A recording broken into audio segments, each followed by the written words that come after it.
Thanks. Thank you so much for being here. Welcome to More Up North. It's been quite a week, and after the last show with the Under the Bus tour, celebrities, I thought it'd be a good thing to have some protection this week. So thanks, Tank. So last week we talked a little bit about the other SP. This week I just got a memo today that our new SP, the fresh and shiny Sean Parnell, it's kind of same initials, same talking points, and I think it's time we start paying attention to him a little bit. He's not in an undisclosed location as much anymore. He said this today. Clearly, the federal government is taking away our freedoms and our opportunities for a strong, growing economy. We're fighting them off every day that I'm governor. I thought Alaskans should know that basically we're at war with the federal government. What? You didn't know that? I know, because we elected so many Republicans for so many years because they what?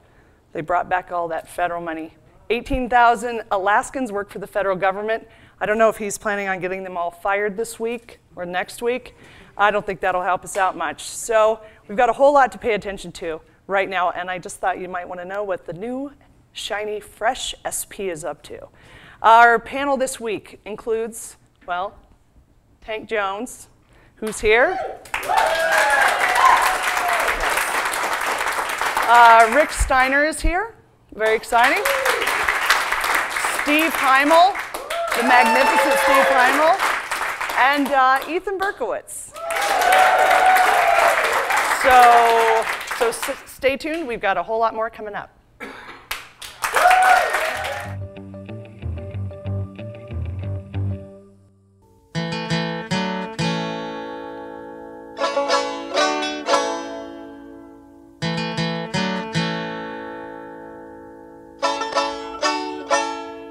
And of course, I'm thinking, if you thought that was a good interview, I don't know what a bad interview was, because I knew it wasn't a good interview.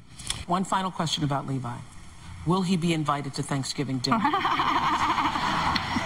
That's a great question, and it's lovely to think that he...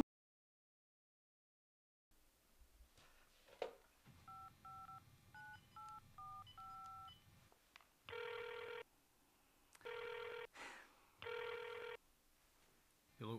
Hey, Levi! Hey, long time no talk to. This is Governor Sarah Palin of the great state of Alaska.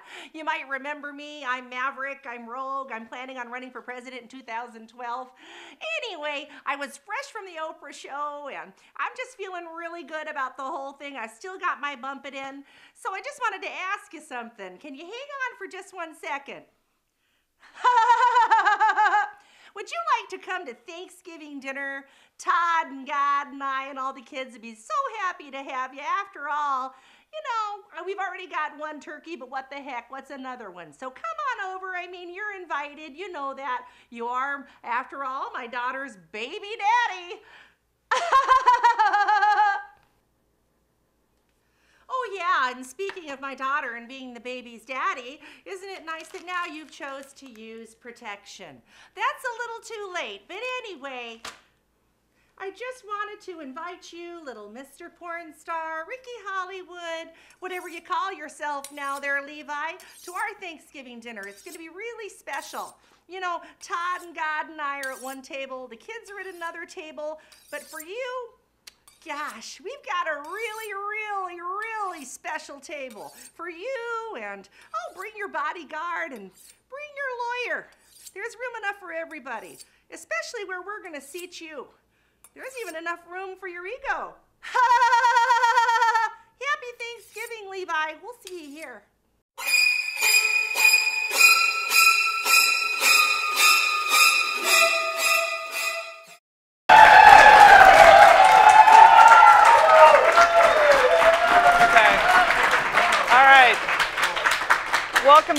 Welcome back to More Up North. I'm Shannyn Moore, and I am really excited. We're sort of having a breakthrough experience here on More Up North, and I know that Alaska has a reputation of being pretty, well, white. So I'm really excited that Tank Jones has agreed to be the first African American on More Up North. Yes.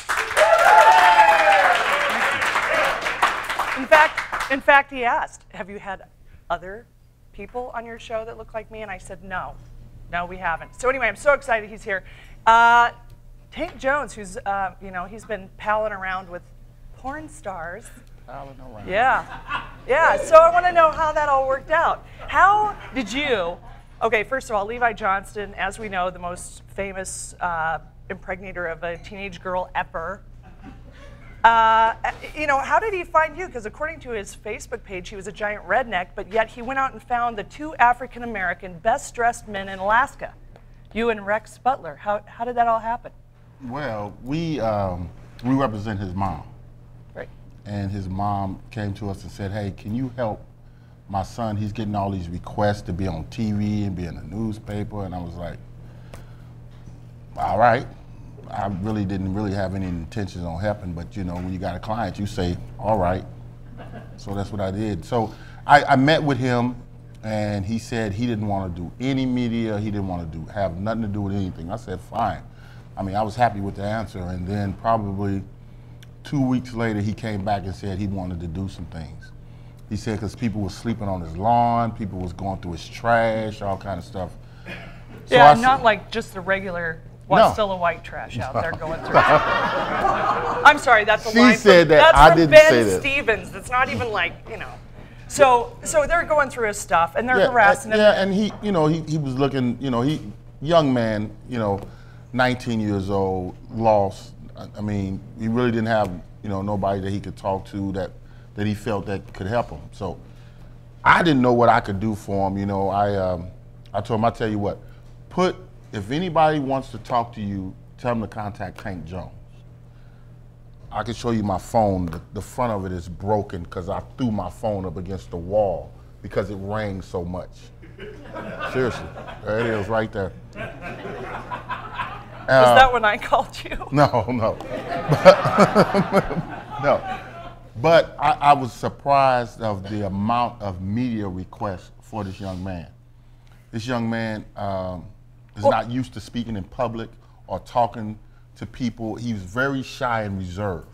Well, and he likes to kill things. He likes to be out in the woods and hunting like so many Alaskan That's what he likes to do. men. He did not intentionally want to be in the spotlight, but Sarah Palin wanted to show a united front, so she forced him. He didn't have no say-so in what he was going to wear, where he was going to be at. He was just told to get up there, shut up, don't talk to nobody. And pushed out there and just wave and smile. And he was confused through the whole thing. So when people say, hey, he don't know how to talk to me, he's 19 years old. He has no clue of what's going on. But it's a book coming out. It's a book coming out. Really? Yes.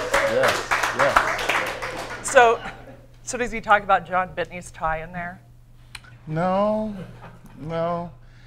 What he's doing is, because he didn't want any part of that, he's going to shed the light on a lot of questions that a lot of Alaskans have. Some people think that Sarah Palin walks on water. Well, I think at least one does. I think Sarah Palin thinks that. Yeah. And but we're going to shed some light on that. So where's the game for him? Because I know he's in, I know you have a gag order, which I would love to see the person that could gag you. I don't know nothing about that. But, there's a little boy in this whole scenario, and that gets lost a lot. I know I've talked to him. He's very concerned about his child. And where does that, there's going to be a lot of back and forth between them. He wants to see his son. Sarah Palin has no rights. She's just a grandmother. She has no maternal rights whatsoever. And you cannot tell me that she's not instructing Bristol to do whatever she's doing. Right? So, it's like the Beverly Hillbillies got some money. That's what it is. And that's what it is. And so when you take people out of the woods and you give them a lot of money, this is what happens. So how are you going to